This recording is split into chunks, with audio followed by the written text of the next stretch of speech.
souligné tantôt, chers téléspectateurs, le choc au retour, c'est le thème que nous abordons avec Maître futur Sacré-Cœur Waka. Il est ambassadeur de la paix, je l'ai aussi souligné tantôt. Maître Waka, bonjour.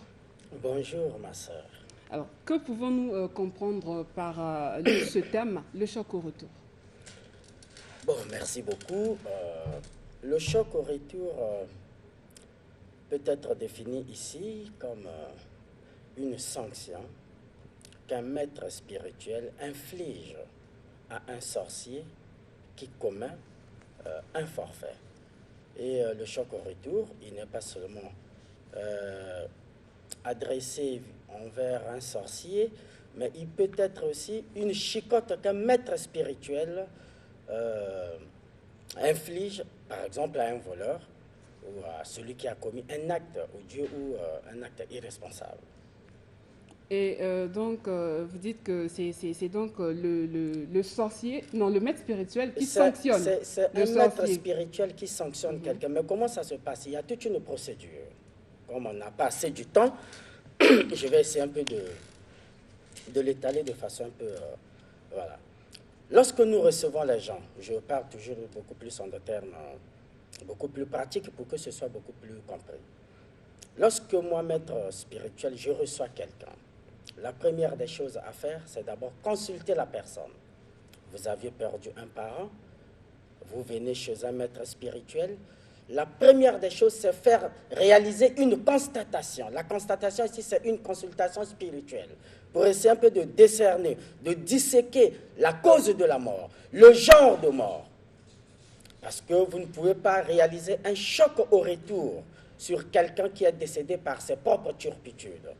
Vous voyez, vous êtes parti voler, on vous a jeté un mauvais sort, vous êtes décédé. Et vos parents ne peuvent pas réaliser un choc au retour. Sinon, ce sont eux-mêmes qui vont mourir. Parce que le diable n'aura pas là où aller. Il ne verra personne pour frapper. Il fera donc un feedback vers sa propre famille. Et lorsque je reçois, je consulte.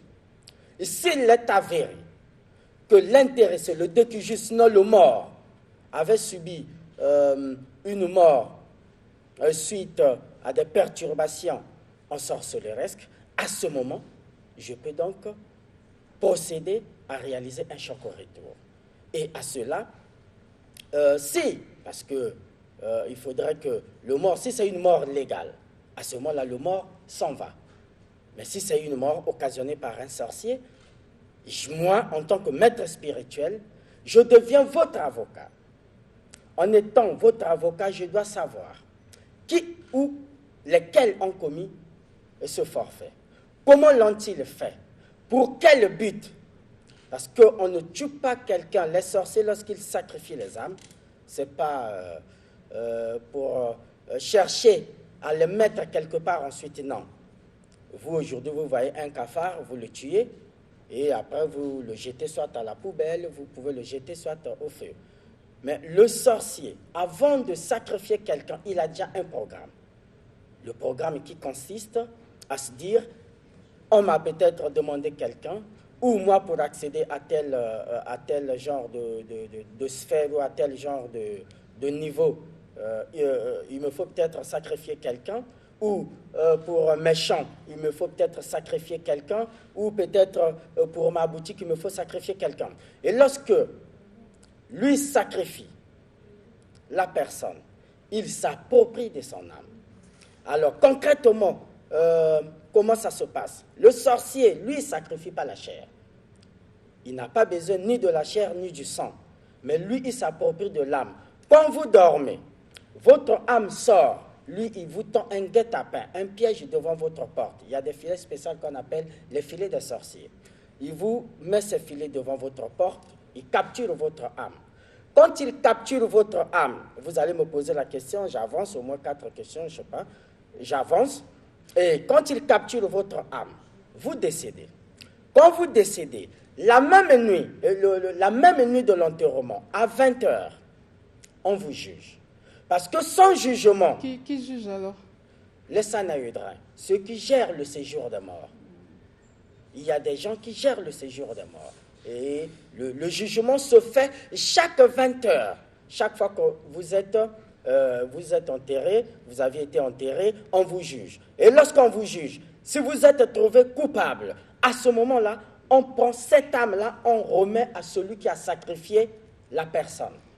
Maître Waka, vous êtes en train de dire que ce sont donc les maîtres spirituels qui réalisent donc le choc au retour.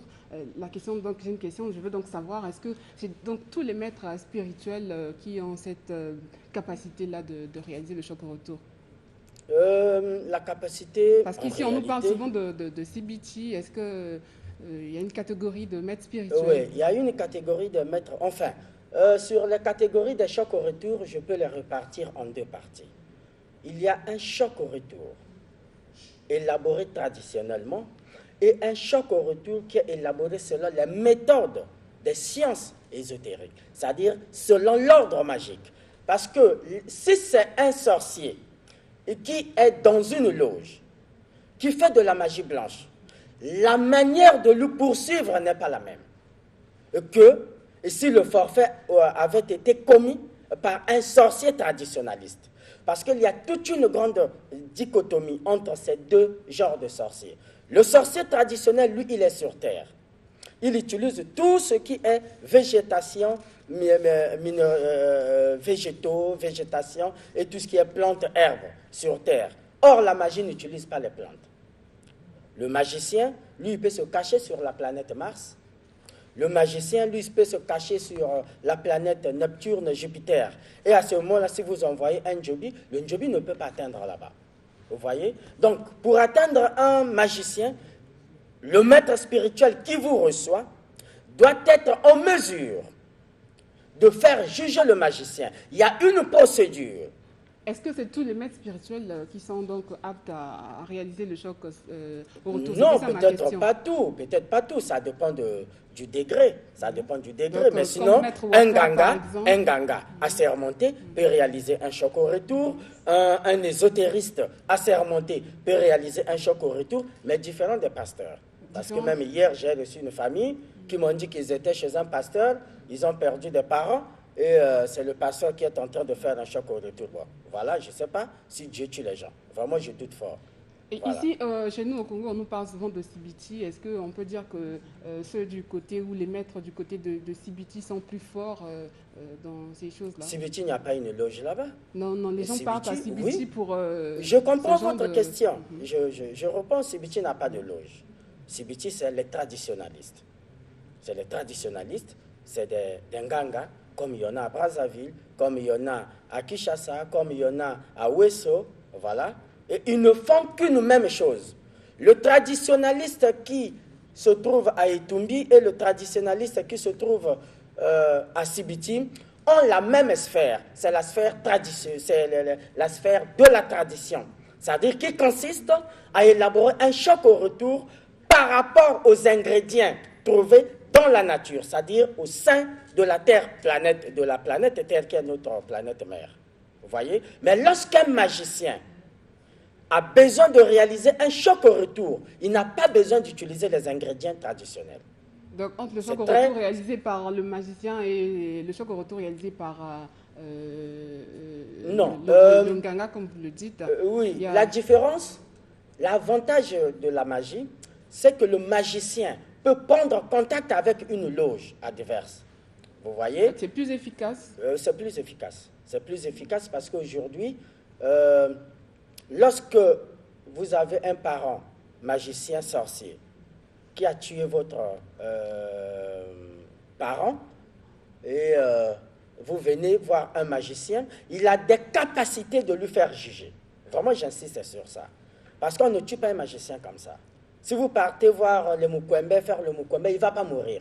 Voilà qu'il y a des gens, maître, on était à Sibiti, on était chez maître Jacques à Bolobo, on était par-ci, par-là. Vraiment, ça ne marche pas. Mais quand vous consultez, vous réalisez que celui qui a commis le forfait n'est pas traditionnaliste, mais il fait de la magie. Or, pour tuer un magicien, il faut respecter la procédure. Or, le traditionnaliste ne connaît pas la procédure ésotérique.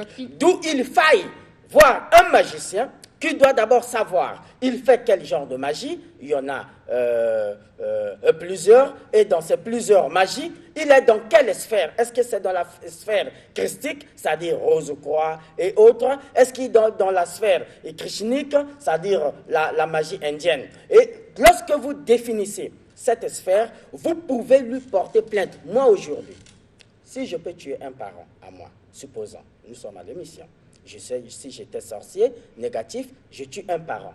Moi, je suis de Kélé, je suis Mbeti. Vous partez faire le njobi, vous ne mourrez pas. Pourquoi? Je suis sérieux. Pourquoi? Parce que je suis à la fois traditionnaliste et magicien. La magie va me couvrir, ma loge va me couvrir.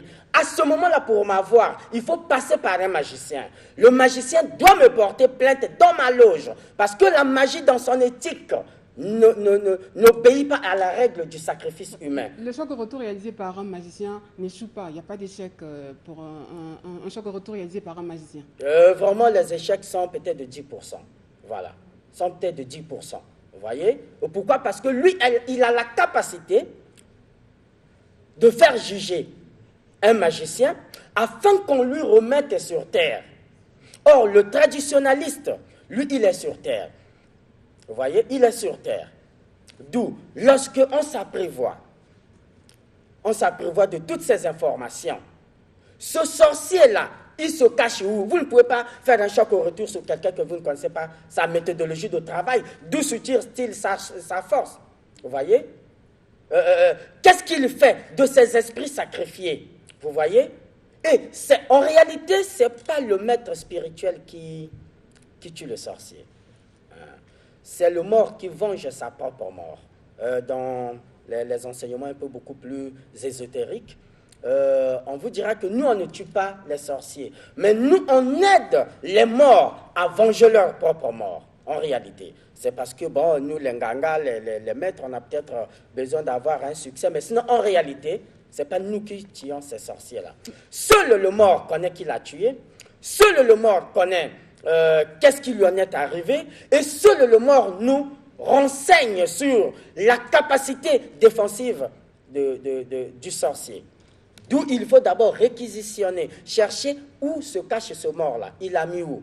Vous le voyez? Vous. Mais pour le voir, pour connaître où est-ce qu'il est, voilà pourquoi nous demandons toujours une photo et soit l'habit avec lequel le mort était décédé.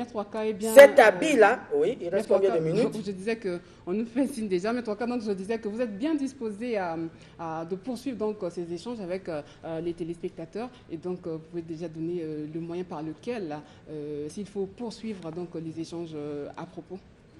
Ok, comme on n'a pas de temps, ça passe tellement vite que... Voilà, et je reprends au 05 533 0915. 05 533 0915 et voilà, c'est tellement rapide qu'on n'a même pas fini. Peut-être la semaine prochaine, on va y en parler. Tout à fait, tout à fait. Merci beaucoup, Maître Ouakar. Merci à vous également, chers téléspectateurs. C'est donc la fin de cette série d'entretiens. En passant, je souhaite un joyeux anniversaire à un grand fan de l'émission du peuple, Monsieur Durand Amongo, qui souffle une bougie de plus ce 25 avril.